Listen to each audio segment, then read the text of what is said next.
This episode is sponsored by ODP Business Solutions, built to address all your facility needs. Visit odpbusiness.com today.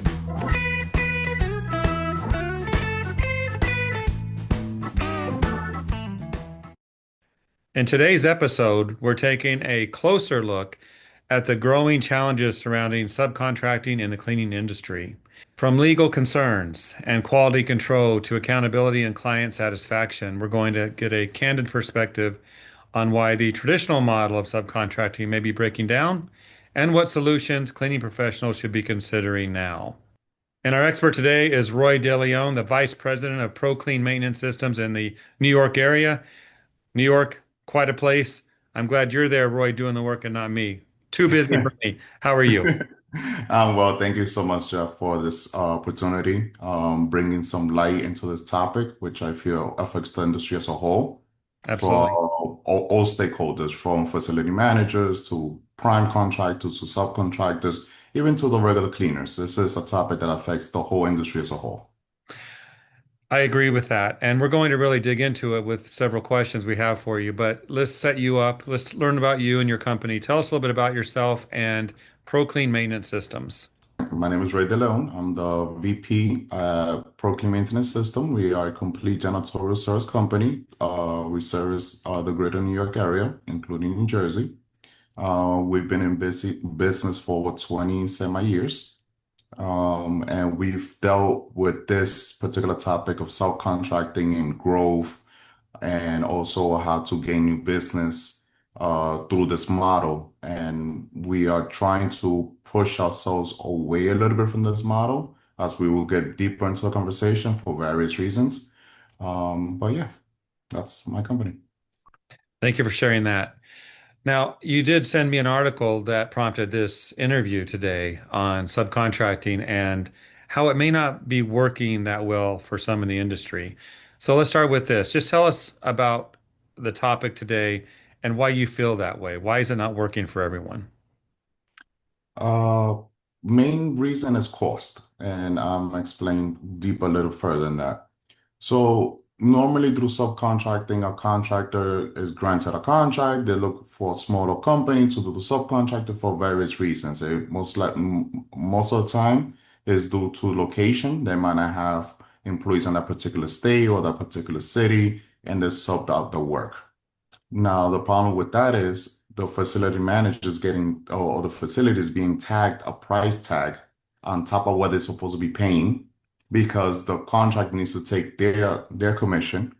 The subcontractor gets paid less, and then the subcontractor, because they're getting paid less, they pay minimum wage to employees.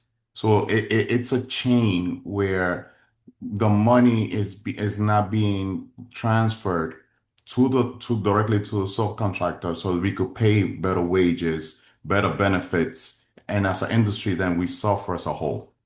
So you've been doing this a long time. How has the subcontracting concept evolved during your career? It's evolved greatly and immensely, because if you go back to the 1980s, um, it was designed to open up the markets to smaller companies that didn't have access to them. Obviously, like let's say retail banks or retail stores that are national accounts. As a contractor in New York, their headquarters might be somewhere in Minnesota or on the West Coast. So when some contractor came about, it was about getting these smaller companies opportunities and access to these markets where the bigger contractor did have these relationships or this marketing power with these companies that could facilitate work. Also, it facilitated capital. A lot of small companies didn't have the capital to operate, and a lot of financial institutions were not willing to give this industry a chance and provide loans and capital for growth or for equipment or capital budgeting. It didn't provide that. So these contractors were upfront money to smaller contractors in order for the contractor or subs to provide the services. So that was the main benefit back then. It's evolved now where we are an established industry and a respected industry, especially after COVID, after the pandemic. People saw, hey, listen, you just are not a cleaner. you guys disinfect, you guys sanitize, you guys are integral part of the healthcare system. You guys go hand in hand. So the evolution from just emptying out the garbage to now understanding that, hey, these people actually protect us from viruses and bacteria and stuff like that has evolved immensely. Now there's more access to capital as well. Banks are more willing to lend smaller companies money in order to grow. There's more access to other markets. It has become more decentralized instead of being centralized. Whereas you could reach a regional manager or zone manager, hey, can I bid on this job? The opportunities are more open for smaller contractors. So for a facility to hire a company like yours, don't they assume they're going to get your people?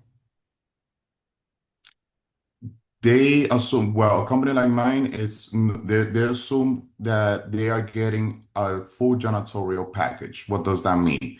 Not just my people, our trainings, which are very important, our quality service, making sure we do inspection, following up customer service, following up with the customer, making sure that the needs are met and satisfied to the customer's expectations. So they don't like ask you about, are you going to subcontract your work out? Or do they ask that question? What's funny is they don't, and they should.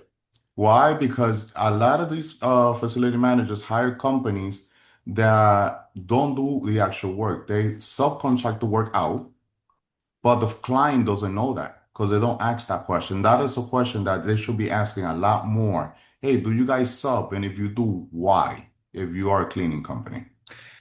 Now, so you get a contract with a facility and you then subcontract the cleaning to another cleaning company, can that cleaning company then subcontract it out again? It depends whatever contract that the sub has with the prime contractor. So whatever contract it might have, it might allow them to do that. Yeah, I could see a big string of happenings here. Exactly. Okay, thank you for that. Now let's talk about accountability. How is that a concern in this whole arrangement of subcontracting? It's a big concern because let's say a regular contractor gets a contract from a facility, any type of facility. As a sub, you're not part of those negotiations.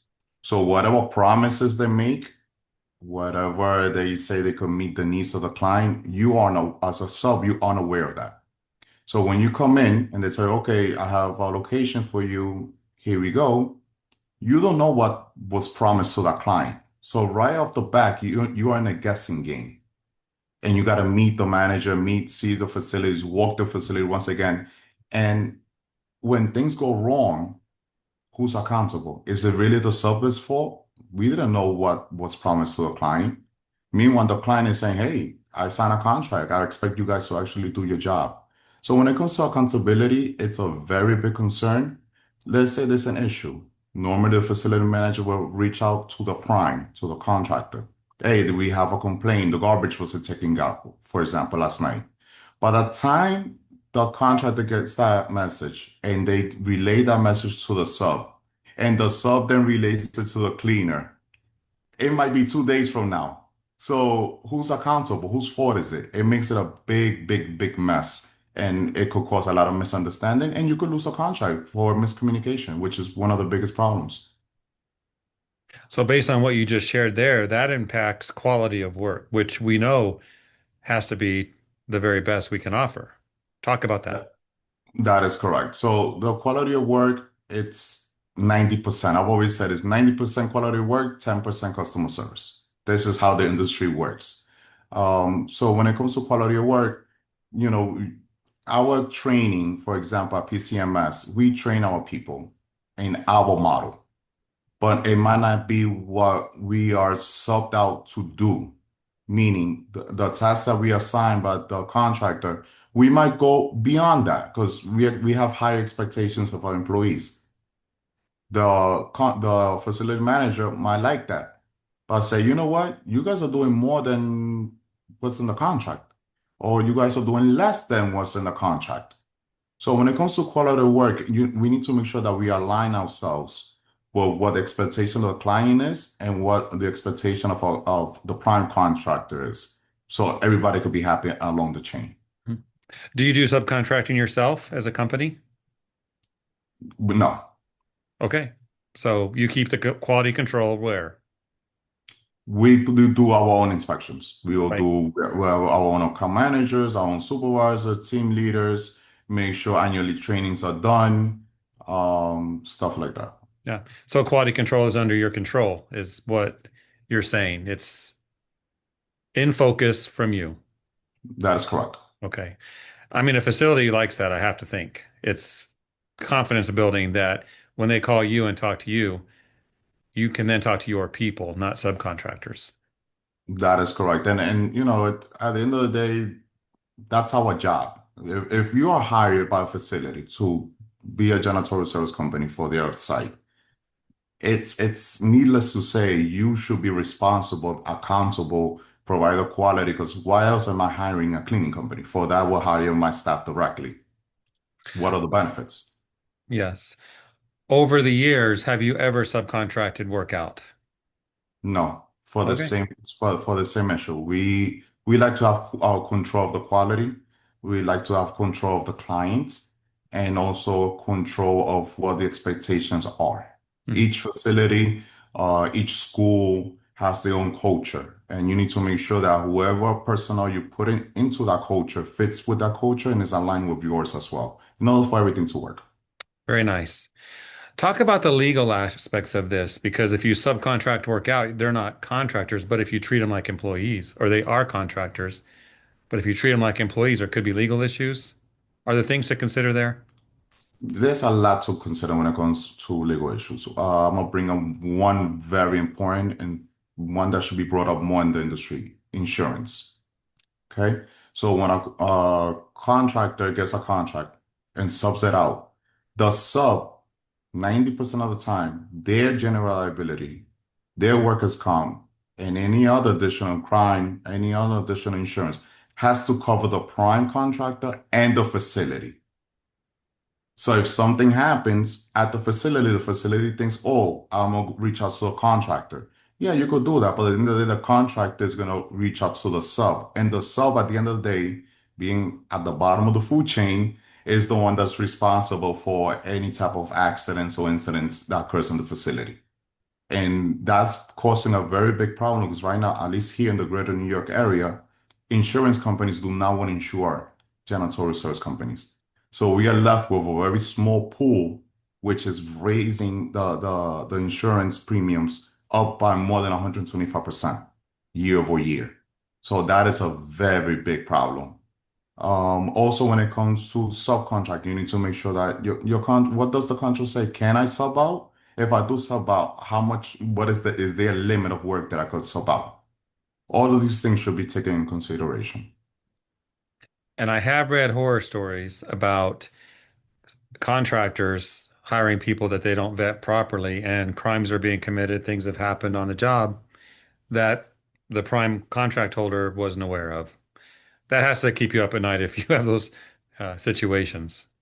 Well, the good thing, well, at least in Proclean Maintenance, we do background checks on our employees. Hmm. And what we do is if a client wants the background check, for example, we do a lot of charter schools here in New York City. So Mm. we provide them a redacted background check. Obviously, no security information is revealed, but for them to see that this person did pass a successful background check. So, Roy, when you are, let's say you go visit a potential client tomorrow, you're going to walk the grounds, you're going to look at the buildings, you're going to bid on the job. They like what you're doing as a company. Do they ever talk to you about their experiences with others that have subcontracted out the contract? Does that ever come up in conversation? Yes, I've dealt with potential new clients that has been in the industry for a very long time. So they do ask the important question, do you subcontract? Because of Or a bad experience? that is correct. Talk about that. What have you heard? Well, one is, oh, they promised me an account manager. Never seen the person. I call, I don't know who is supposed to be my rep because they change all them all the time. My emails are not being answered on a timely manner.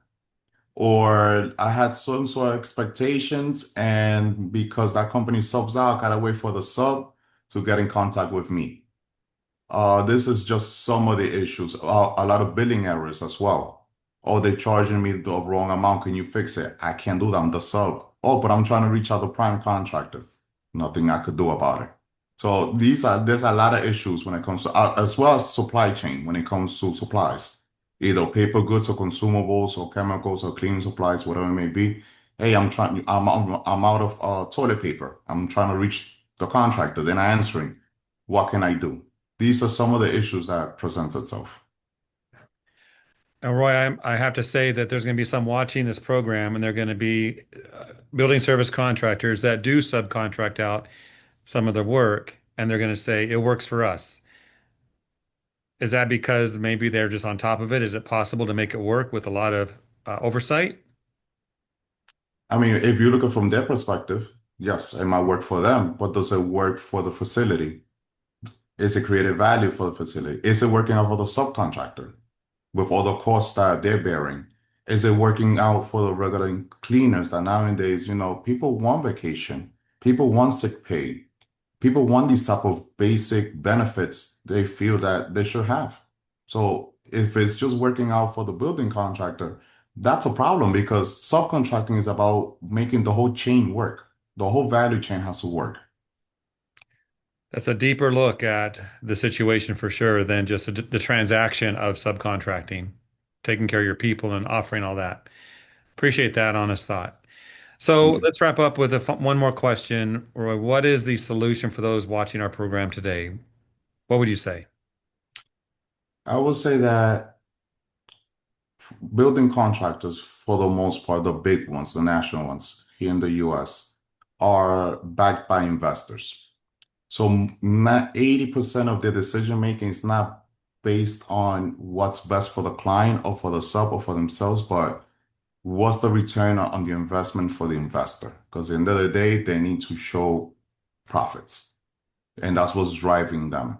If we could scale back a little bit and the building contractor could actually analyze and say, hold on, my decision making needs to be based on what's best for the company, for the facility, and for me to take care of the sub as well. If that mindset changes a little bit and we take away a little bit the influence of investors and profit driven, of course, we are in business to make a profit, but we also need to take into consideration what am I giving the customer, what am I getting, and what am I giving back to a subcontractor?